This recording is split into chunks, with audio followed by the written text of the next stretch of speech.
Hi, welcome to my YouTube channel. I am making this video especially for the students who have some difficulty in understanding native speakers.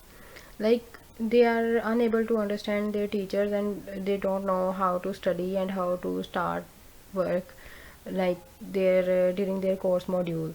Especially this video will be more helpful for the my intake students and I am going to cover the topic of global strategy and sustainability module overview and introduction.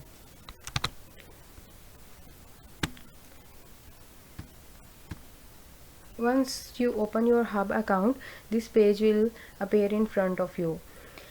और इसमें सबसे पहले आपके पास जो है वो आ जाती है एक 4 मिनट की वीडियो होगी स्लाइड्स के साथ। उसके बाद वीडियो ट्रांसक्रिप्ट होगा, लाइक जो वो चीज़ें स्लाइड में एक्सप्लेन की गई हैं वो एक ट्रांसक्रिप्ट की फॉर्म में भी होंगी। फिर एक 8 मिनट की वीडियो है, उसकी ट्रांसक्रिप्ट है और स्लाइड्स हैं। इसके बाद मॉड्यूल आउटलाइन है जिसमें बताया गया कि थ्रू आउट द सेमेस्टर हम क्या स्टडी करने वाले हैं। देन एक क्विज़ है। जब आप ये पूरी वीडियो देखेंगे इसमें आपको मैं कुछ चीज़ें बताऊंगी और आप खुद भी जब ये सारे अपने हब अकाउंट से ये चीज़ें कवर कर लेंगे तो वो क्विज़ अटैम्प्ट करना आपके लिए ईजी होगा। वो कोई इतना मुश्किल क्विज़ नहीं है। सबसे पहले आपके पास जो वो 4 मिनट की वीडियो है उसकी जो वीडियो ट्रांसक्रिप्ट है मैं वो थोड़ी सी डिस्कस कर लेती हूँ। मॉड्यूल इंट्रोडक्शन, इसमें ना सबसे पहले जो है ना वो ग्लोबल स्ट्रेटजी और सस्टेनेबिलिटी के बारे में बताया गया थोड़ा सा कि एक ऑर्गेनाइजेशन जो है उसे कितना फ्लेक्सिबल होना चाहिए, अडेप्टेबल होना चाहिए और एजाइल का मतलब होता है कि कितनी क्विकली वो मूव करे ताकि वो कम्पिटिटिव एडवांटेज को मेंटेन कर सके। उसके अलावा बताया गया कि स्ट्रेटजी को जो है ना इमर्ज करना चाहिए अपना इटरेटिवली, मतलब कि रिपीटेडली, और इंक्रीमेंटली का मतलब है कि increase on a fix scale, मतलब वो अपनी स्ट्रेटजी को जो है ना रिपीटेडली इंक्रीज करें और फिक्स स्केल पे इंक्रीज करें रादर देन कि वो एक सिक्वेंशियल फैशन को ही फॉलो करते रहें।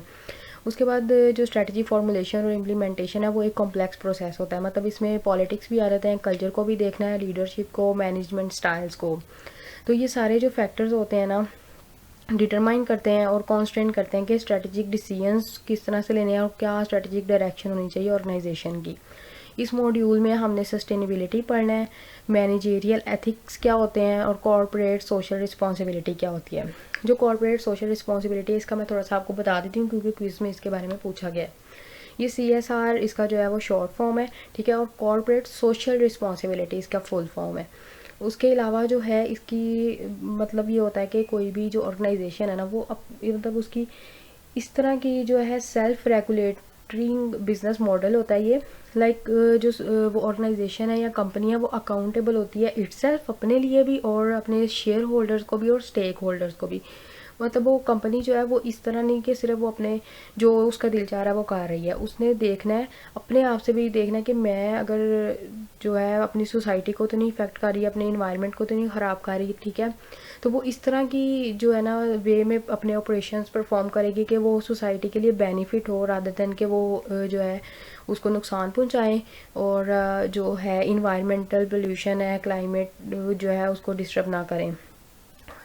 इसमें जो है वो इस तरह के वेज को अडॉप्ट करते हैं कि लाइक वो एयर पोल्यूशन ना होने दें, उसके अलावा जो रिसोर्सेज हैं उनको डिप्लीट ना होने दें और वो अपना एक जो कंपनी होती है इसकी वजह से उसका एक अच्छा जो है ना वो ब्रांड का गुड इमेज आता है सोसाइटी में और वो सोसाइटी को जो है वो बेनिफिट दे रही होती है रादर देन के डिस्ट्रॉय करने से। और इसमें जो एग्जांपल है स्टारबक्स की आ जाती है और भी डिफरेंट ब्रांड्स हैं जो इस जो है CSR पे जो है ना इसको इम्प्लीमेंट कर रहे होते हैं। उसके बाद सस्टेनेबिलिटी की प्रॉपर डेफिनेशन दी गई है कि इसमें हमने जो है अपनी नीड्स जो है उनको इस तरह से पूरा करना है कि हम अपनी फ्यूचर जनरेशन्स की जो है उसकी एबिलिटी को ना इफेक्ट कर दें कि वो अपनी नीड्स पूरी कर सकें। लाइक हम अगर नेचुरल रिसोर्सेज को यूज़ करें तो हम इस तरह से यूज़ करें कि कल को जो आने वाली जनरेशन है वो उनके लिए भी कुछ ना कुछ हो। उसके अलावा वो कहते हैं कि सिर्फ ये इन्वायरमेंटलिज्म तक ही सस्टेनेबिलिटी जो है वो नहीं है, बल्कि इसमें जो है आपको सोशल और इकोनॉमिक जो रिसोर्सेज हैं, सोशल इक्विटी और इकोनॉमिक डेवलपमेंट वगैरह को भी देखना पड़ता है।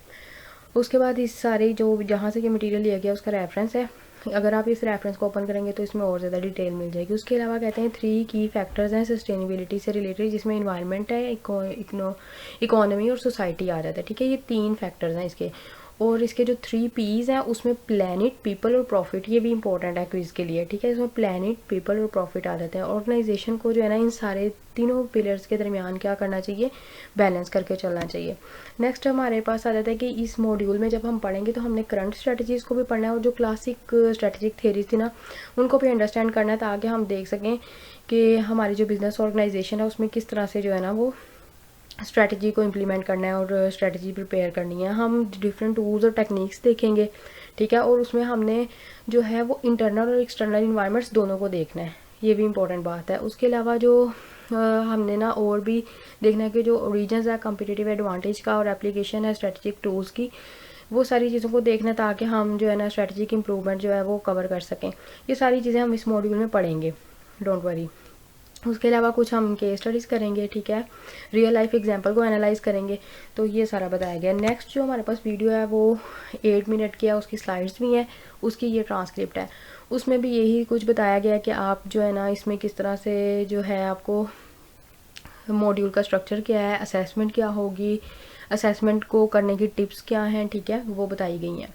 उसके अलावा वो कह रहे हैं कि ये जो वीडियो है ना इसमें हमने मॉड्यूल के लर्निंग आउटकम्स देखने के, मतलब जब हम कोई भी चीज़ पढ़ रहे हैं तो हमसे क्या, हम उसको पढ़ने के बाद हमें क्या क्या चीज़ें पता लग जाएंगी, मॉड्यूल के टॉपिक्स क्या हैं, स्टूडेंट्स जो हैं उनसे वो क्या चाहते हैं, उनकी असेसमेंट और ट्यूटर के साथ कम्युनिकेशन कैसे करनी है। सबसे पहले उन्होंने बताया कि जब ये मॉड्यूल आप पढ़ेंगे ना तो आप ये 4 चीज़ें कर सकते हैं। लाइक आप क्रिटिकली एनालाइज कर सकते हैं इंटरनल और एक्सटर्नल बिजनेस इन्वायरमेंट को, ठीक है। उसके अलावा as a source of competitive advantage to facilitate the global strategy. उसके अलावा हम क्या समझ सकते हैं कि स्ट्रेटेजिक डायरेक्शन और स्ट्रेटेजिक ऑप्शंस क्या होते हैं। उसके अलावा इम्प्लीकेशन किस तरह से करनी है ग्लोबल स्ट्रेटजी की टू मैनेजमेंट प्रैक्टिस में। और हम क्या सीख सकते हैं कि assess and apply suitable framework और आइडियाज़ को कैसे हमने असेस करना है और अप्लाई करना है, ताकि हम फॉर्मुलेट भी कर सकें और कंट्रोल भी कर सकें सस्टेनेबिलिटी को फॉर ऑर्गेनाइजेशन और इन अ ग्लोबल कॉन्टेक्स्ट, मतलब कि ऑल ओवर सारी चीज़ों को कवर करना है। उसके अलावा इस मॉड्यूल के 7 टॉपिक्स हैं, ठीक है, वो बताए गए हैं सारे। उसके बाद जो है हमने क्या करना है कि अच्छा इसमें जो हमारी क्लास है ना उसमें हम देख रहे हैं हब अकाउंट में 4 स्टेप्स है हमारे पास, प्रिपेयर है, अप्लाई है, कोलैबोरेट है और कंसोलिडेशन है, और ये सारी चीज़ें बहुत इंपॉर्टेंट है। इसमें जो मुझे समझ आई है वो ये है कि आपने लेक्चर से जाने से पहले जो है ना कुछ चीज़ें प्रिपेयर करके जानी है, ठीक है। और अप्लाई जैसे कोई भी एक्टिविटी वगैरह है वो भी आप पे आ रहा होता है। कोलैबोरेट वो चीज़ होती है जो हम टीचर के साथ जो है ना वो जब क्लास में होते हैं, ठीक है, टीचर हमसे कुछ पूछते हैं, हमें कुछ वीडियोस भेजते हैं, ये देखें वो एक्टिविटी के कुछ क्वेश्चन आंसर्स करते हैं, वो सारी चीज़ें आ जाती हैं, ठीक है। कंसोलिडेशन लास्ट स्टेप है हमारे पास, ठीक है। उसमें भी हमने कुछ जो है ना अपने मल्टीपल चॉइस क्वेश्चन के आंसर देने होते हैं, जो भी हमने वो टॉपिक से सीखा है ना टीचर ने जो हमें पढ़ाया उसको जो है ना थोड़ा सा वो देख रहे थे कि बच्चों ने क्या समझा है, तो वो उसमें भी पार्टिसिपेट करना ज़रूरी है। उसके बाद असेसमेंट के रिलेटेड कुछ टिप्स ये हैं कि आपने ना वीकली राउंड अप जो एक्टिविटीज़ है ना वो करनी है, ये नहीं कि आप बस छोड़ दो कि लास्ट पे ही करेंगे सारा कुछ। उसके अलावा अपनी जो सबमिट करनी है फॉर्मेटिव असेसमेंट, ठीक है, वो बात हर टीचर बता रहा है, हर क्लास में बता रहा है कि उसमें आपको फीडबैक मिलेगा तो आपके लिए ज़्यादा इजी हो जाएगा। उसके अलावा अपने जो है डिफरेंट जो टास्क है उनको रिप्लाई करना है और अपने मॉड्यूल के टॉपिक्स को जो है ना वो कवर करना है, ठीक है। तो थैंक यू सो मच। अगर आपको ये वीडियो पसंद आई है तो आप इसको लाइक करें और कोशिश करें कि मेरे चैनल से जुड़े रहें ताकि मैं नेक्स्ट वीडियोस भी जब अपलोड करूं तो अगर आपको वो हेल्पफुल लग रही हैं तो मुझे पता चलेगा कि वो आपके लिए हेल्पफुल है और मैं फिर नेक्स्ट और वीडियोस भी बनाऊंगी।